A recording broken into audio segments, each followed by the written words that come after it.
छात्रों, आप सभी को मेरी ओर से नमस्ते। मैं हूँ अंजलि पटेल और आज हम पढ़ेंगे कक्षा 9 में हिंदी विषय में गद्य 18 अंधेरी नगरी, जिसका पार्ट 2 हम आज पढ़ेंगे। लेकिन उससे पहले हम पार्ट 1 की कुछ चर्चा कर लेते हैं। इस गद्य के लेखक है भारतेंदु हरिश्चंद्र जी। उन्होंने इस गद्य को तीन दृश्यों में उन्होंने बांटा है।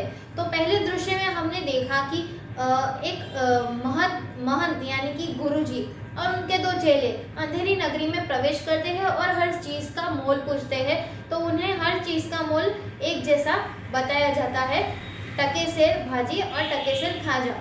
लेकिन गोवर्धन दास अंधेरी नगरी में रहने के लिए बहुत खुश हो जाता है, लेकिन महंत और उसका दूसरा शिष्य जो नारायण दास है, वह दोनों उस नगरी में रहने के लिए मना कर देते हैं और गोवर्धन दास केवल वहीं रह जाता है। तो इसके बाद का हम दूसरा दृश्य देखेंगे।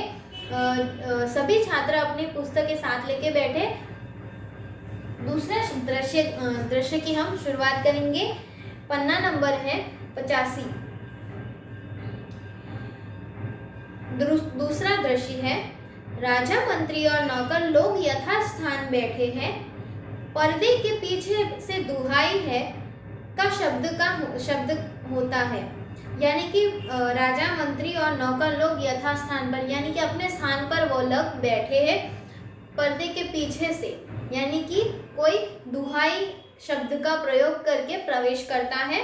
राजा कहता है, कौन चिल्लाता है, उसे बुलाओ। तो फिर दृश्य में दिखाया जाता है, दो नौकर एक फरियादी को लाते हैं, यानी कि राजा के दरबार में दो नौकर होते हैं जो एक फरियादी को लाते हैं।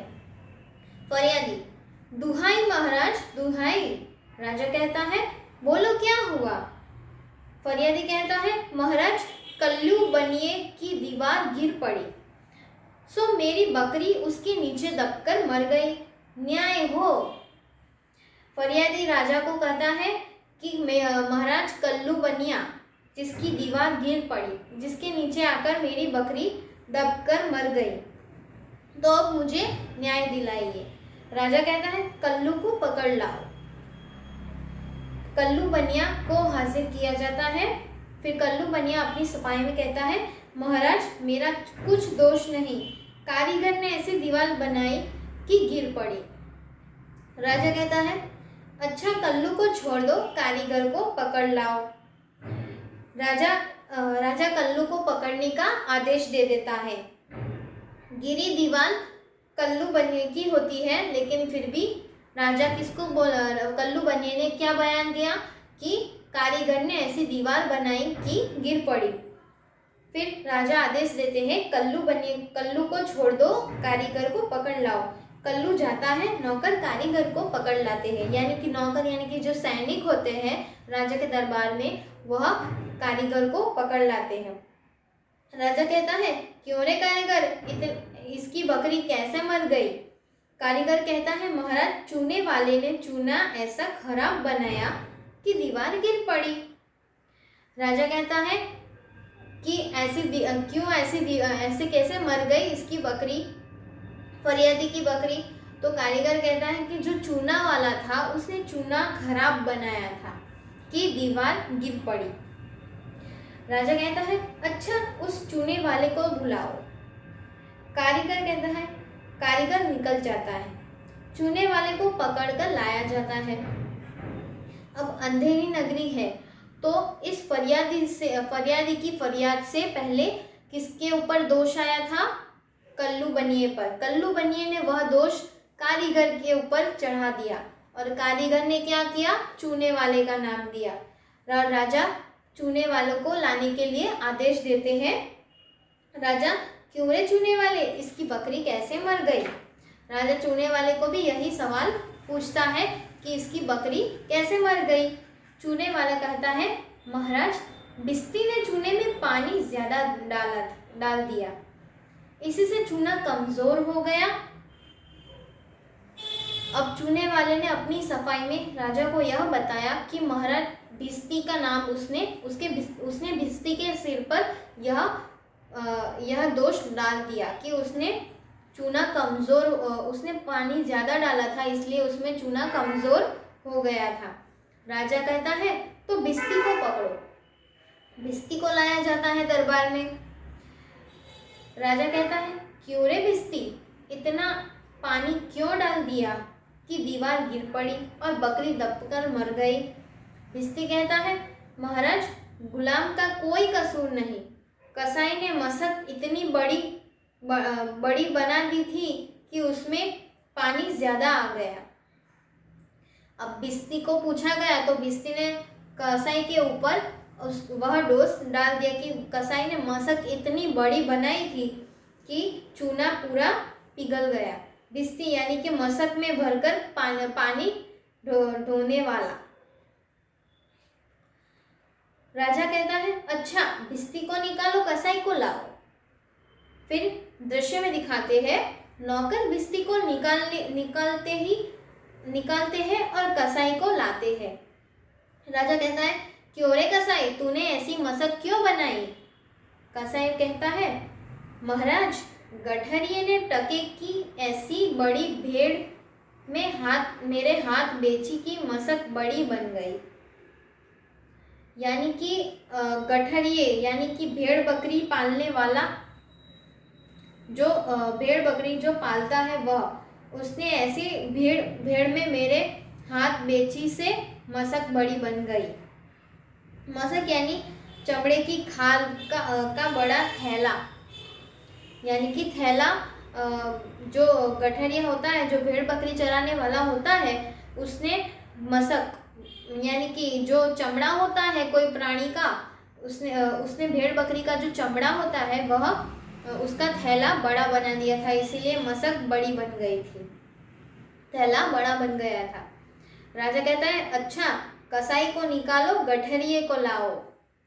कसाई निकल जाता है और गठरिया लाया जाता है। राजा क्यों रे गठरिये, ऐसी बड़ी भेड़ क्यों बेची। राजा कहता है महाराज, उधर से कोतवाल की सवारी आई, भीड़ भाड़ के कारण मैंने छोटी बड़ी भेड़ का ख्याल ही नहीं रहा, मेरा कुछ कसूर नहीं। गठरिये को राजा जब पूछता है तो वह क्या किसके ऊपर डाल देता है दोष कि कोतवाल ने इतनी बड़ी जो धूमधाम से सवारी निकाली थी, उसमें मैंने घबरा कर, उसने छोटी बड़ी उसको भेड़ का ख्याल ही नहीं आया और उसने ऐसे ही बेच दी, यानी कि उसका कोई कसूर नहीं है। राजा इसको निकालो, कोतवाल को पकड़ कर लाओ। कोतवाल को पकड़ कर लाया जाता है।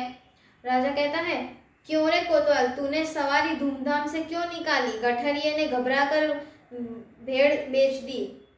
कोतवाल महाराज, मैंने कोई कसूर नहीं किया, मैंने कोई कसूर नहीं है। राजा कहता है कुछ नहीं, ले जाओ कोतवाल को, अभी फांसी दे दो। सभी कोतवाल को पकड़कर ले जाते हैं। इस दृश्य में क्या दिखाया जाता है कि सबसे पहले जो फरियादी आता है वह राजा के पास आता है और उसकी बकरी दीवार के नीचे कल्लू बनिए की दीवार के नीचे दबकर मर जाती है। कल्लू बनिया कारीगर को के ऊपर दोष दे देता है और कारीगर चूने वाले के ऊपर दोष देता है। चूना वाला भिस्ती पे दोष देता है, भिस्ती कसाई पे दोष देता है और कसाई गठरिया के पास दोष देता है और गठरिया कोतवाल के ऊपर दोष डाल देता है। तो इसी वजह से अंधेरी नगरी जो इस गद्य का शीर्षक है उसी हिसाब से बकरी दबकर मर गई, लेकिन उसके लिए न्याय के लिए लोग एक दूसरे के ऊपर दोष डालते रहते हैं और राजा भी उसके दोषों को मानता रहता है और कोतवाल को अंत में वह फांसी देने की बात करता है। छात्रों, इस गद्य से जुड़ा तीसरा दृश्य हम पार्ट 3 में पढ़ेंगे, लेकिन इस गद्य से जुड़े कुछ प्रश्न हैं जिसके उत्तर आपको अपनी कॉपी में लिखकर मुझे भेजने हैं। तो वह प्रश्न आपको मैं अभी लिखवाती हूँ। सभी छात्र अपनी नोटबुक साथ लेकर बैठे। पहला प्रश्न है, बकरी की मौत कैसे हुई। दूसरा प्रश्न है, कारीगर ने राजा को अपनी सफाई में क्या कहा। तीसरा प्रश्न है, भिस्ती के बाद राजा किसे बुलाने का आदेश देते हैं? चौथा प्रश्न है, दूसरे दृश्य में राजा किसे फांसी की सजा सुनाते हैं? तो छात्रों, इसी के साथ हम आज के वीडियो में बस इतना यहाँ तक ही पढ़ेंगे। इसके बाद हम पार्ट 3 में आगे का तीसरा दृश्य के बारे में पढ़ेंगे, समझेंगे और इसके ऊपर चर्चा करेंगे। तो छात्रों, तब तक के लिए आप सभी को मेरा नमस्कार।